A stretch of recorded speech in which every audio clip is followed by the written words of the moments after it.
एक लड़की जिसकी माता पिता उसकी धूमधाम के बाद शादी तो करते हैं, पर शादी के 4 दिन व्यतीत होते हैं, इसी के साथ उसके पति की हत्या हो जाती है और उसका जीवन पूरी तरीके से बिखर जाता है। उसके पति की हत्या का इल्ज़ाम उसके ससुराल वाले उस लड़की के ऊपर डाल देते हैं और तरीके से उसको ताने देने के लिए लग जाते हैं। जब इस तरीके से उस लड़की को परेशान किया जाता है और फिर यह मामला पूरा पुलिस के पास जाता है और पुलिस जैसे ही इस मामले की पूरी की जांच पड़ताल करती है और खुलासा करती है तो मालूम चलता है कि ये एक प्रेम प्रसंग का मामला था और इसमें हत्यारा कोई और निकलता है। नमस्कार, जय हिंद दोस्तों, कैसे हैं आप सभी लोग। आशा करता हूँ आप सभी लोग अच्छे होंगे और एक बार फिर स्वागत है कहानी आपकी मेरे इस यूट्यूब चैनल में। दोस्तों, आज की जो सच्ची घटना है वह है मध्य प्रदेश के खितौली की। 21 दिसंबर 2021 को सुबह के टाइम कटनी ज़िले में पुलिस के पास फ़ोन पहुंचता है कि सर, मेरा नाम नारायण है और मेरी उम्र 35 साल है। मेरी एक छोटा भाई है सोनू, जिसके लापता होने की खबर मैंने पुलिस को आज से तकरीबन 4 दिन पहले दी थी और मेरे को कहीं से एक खबर आई है कि उमरिया रोड के एक जंगल में डेड बॉडी पड़ी मिली है। शायद वो डेड बॉडी मेरे छोटे भाई सोनू की हो सकती है।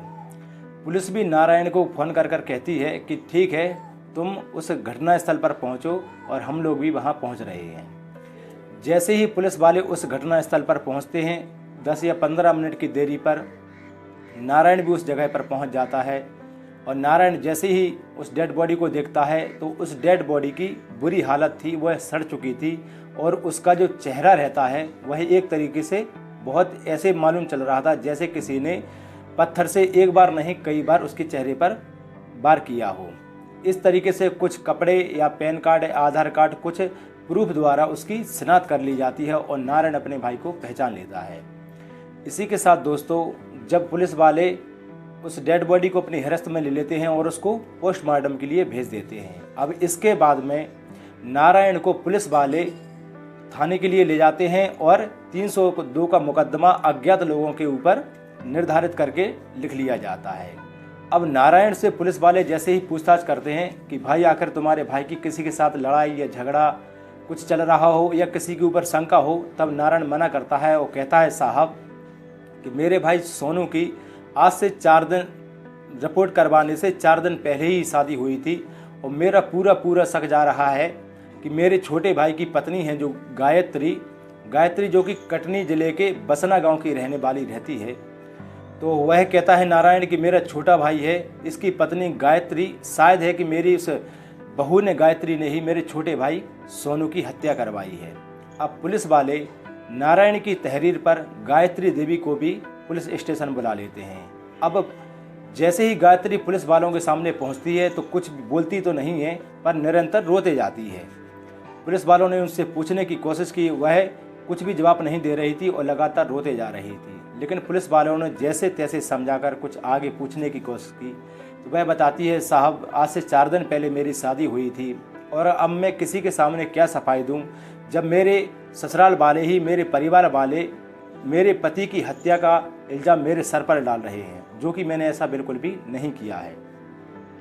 तभी पुलिस वाले उस गायत्री से पूछते हैं कि कुछ इसकी हत्या के बारे में थोड़ा बहुत सुराग या किसी के ऊपर कुछ भी शंका अगर तुम्हें दिखाई दे रही हो तो हमें बता सकती हो। तभी गायत्री कहती है कि साहब, शादी के दूसरे दिन ही एक मधु नाम की लड़की आई थी। मधु, आपकी जानकारी के लिए बता दूं कौन है, सोनू की बड़ी बहन प्रियंका की ननद लगती है मधु।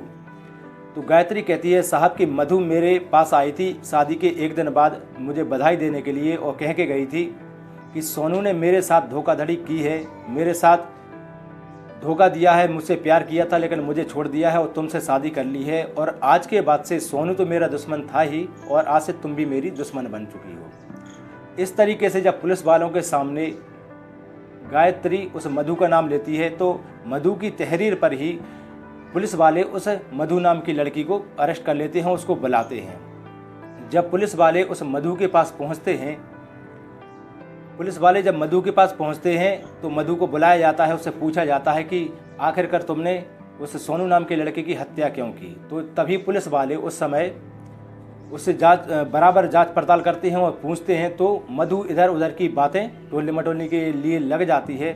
और पुलिस वाले तो लेकिन क्या है कि जब उनके पास कोई ना कोई सबूत रहता है तो वो हर एक मुलजिम जो रहता है तो उससे सच्चाई निकलवा ही लेते हैं। जब उस समय इसकी सोनू की डेड बॉडी पुलिस वालों को मिली थी तो उस समय जो मधु नाम की लड़की है इसके घड़ी का एक पट्टा रहता है जो कि उस समय उस डेड बॉडी के पास छूट गया था और वही पट्टा पुलिस वालों के हाथ लग जाता है। जब मधु से पूछताछ की जाती है तो मधु इधर उधर की बातें जब करने के लिए लग जाती है दोस्तों, तभी पुलिस वाले कहते हैं कि हमें सब कुछ मालूम चल चुका है और भलाई इसी में है कि तुम पूरी अपनी सच्चाई कबूल कर लो।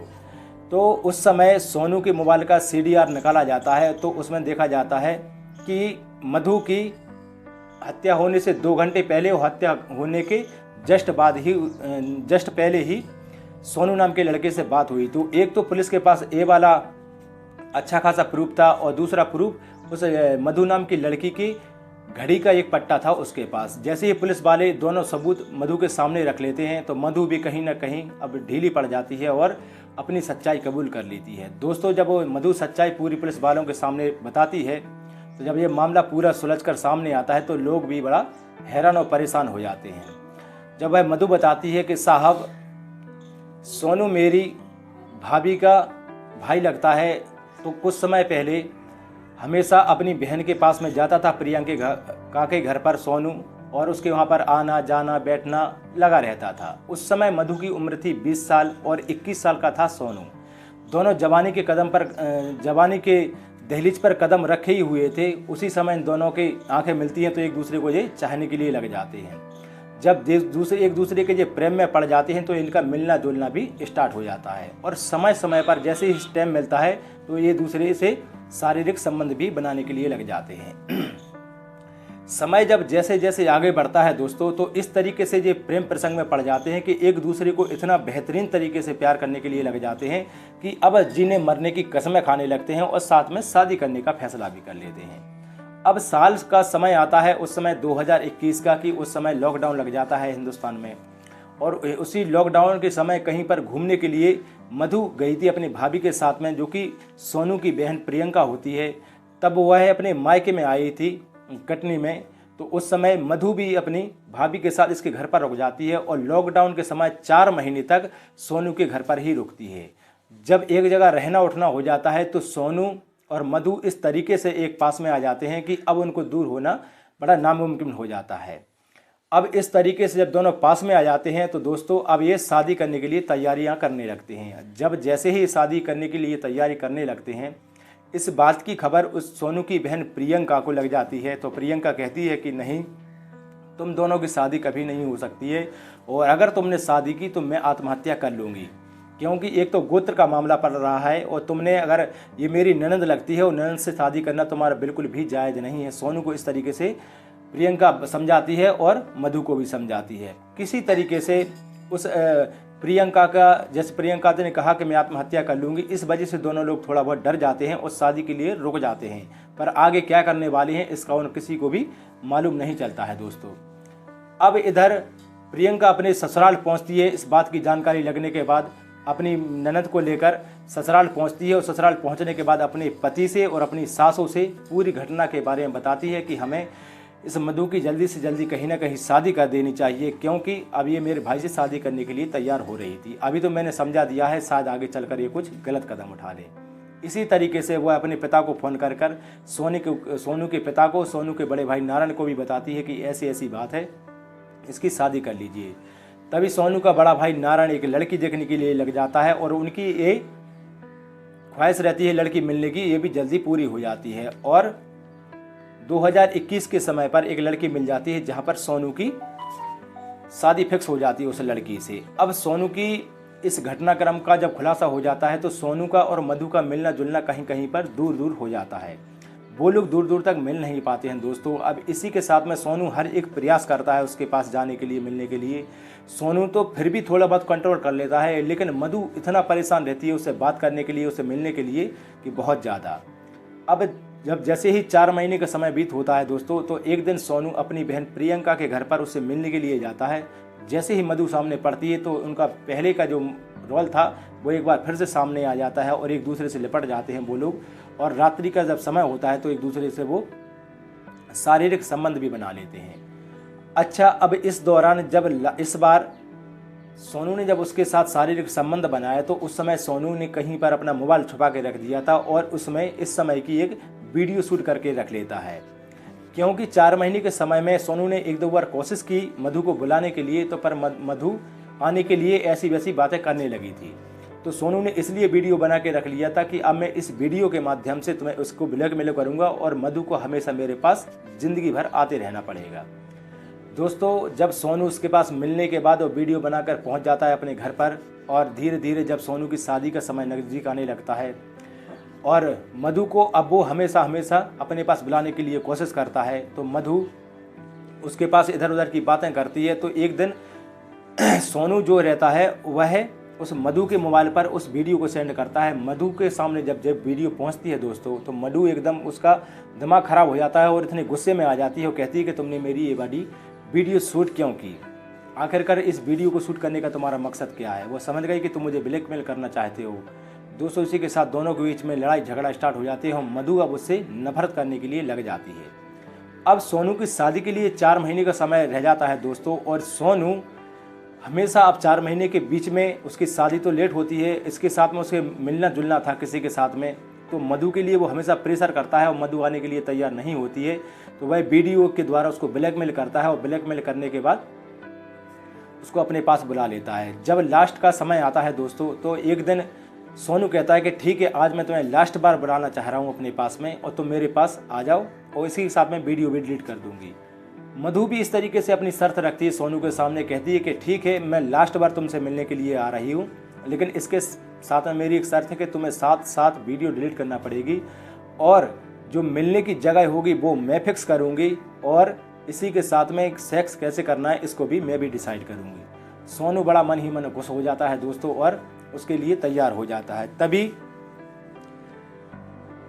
24 मई 2021 को सोनू घर वालों से कहता है कि मैं मोबाइल सही करवाने के लिए जा रहा हूं, और दोपहर के टाइम जब निकलता है तो निकलने के बाद उसको फ़ोन किया जाता है मधु को। मधु अपनी एक बुआ की लड़की सुमन के साथ उसके यहाँ पहुँचती है। तो जैसे ही दोनों की आंखें मिलती हैं तो दूर एक दूसरे से बड़ा प्रसन्न हो जाते हैं दोस्तों, और सोनू अपनी बाइक पर दोनों को बैठाकर अमरिया रोड के किनारे एक जंगल पड़ता है वहाँ पर पहुँच जाते हैं। वहाँ पहुँचने के बाद जब उसको बाइक के पास में बैठा दिया जाता है, किसको, बुआ की लड़की को, सुमन को, और मधु और जो सोनू जब दोनों जंगल में अंदर चले जाते हैं तो उस समय जो लड़की रहती है मधु, वह अपना दुपट्टा बिछा देती है और दुपट्टा बिछाने के बाद वहाँ दोनों बैठते हैं, खाना पीना कुछ जो लिए रहते हैं साथ में उसको खाते पीते हैं, और खाने पीने के बाद वो दोनों बातें करने के लिए लग जाते हैं। सोनू कहता है कि अब मुझसे कंट्रोल नहीं हो रहा है, हमें जल्दी से काम अपना स्टार्ट करना चाहिए।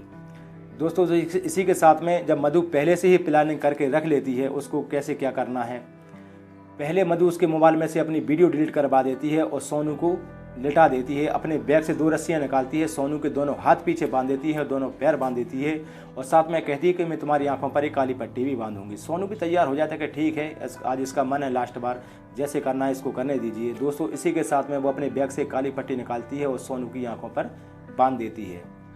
सोनू की आंखों पर पट्टी बांधने के बाद वो वहीं पास में पड़ा हुआ एक पत्थर लेकर सोनू के इस तरीके से चेहरे के ऊपर वार करती है। तो एक नहीं, इतनी बार बात करती है कि सोनू की घटनास्थल पर ही मौत हो जाती है।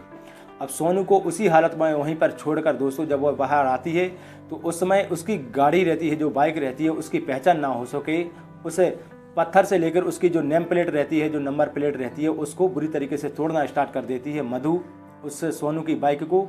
उसी समय जब बाइक का नंबर प्लेट तोड़ती है तो उसी समय उसके मोबाइल की घड़ी का जो पट्टा रहता है वो टूट के नीचे गिर जाता है। दोस्तों, जब इस तरीके से पूरे घटनाक्रम को जब मधु सुनाती है तो लोगों के पैरों तले ज़मीन खिसक जाती है और लोग बड़े परेशान हो जाते हैं कि आखिरकार इस लड़की ने ऐसी बड़ी घटना को अंजाम कैसे दिया है। इस पूरी घटनाक्रम को सुनाने का उद्देश्य मेरा दोस्तों किसी को ठेस पहुंचाने या परेशान करना नहीं है, और इस घटनाक्रम के बारे में आप लोगों के क्या विचार है मुझे कमेंट बॉक्स में ज़रूर दीजिएगा। फिर मिलूंगा एक नई क्राइम की घटना के साथ, जब तक के लिए मुझे विदा दीजिए। जय हिंद, वंदे मातरम, भारत माता की जय।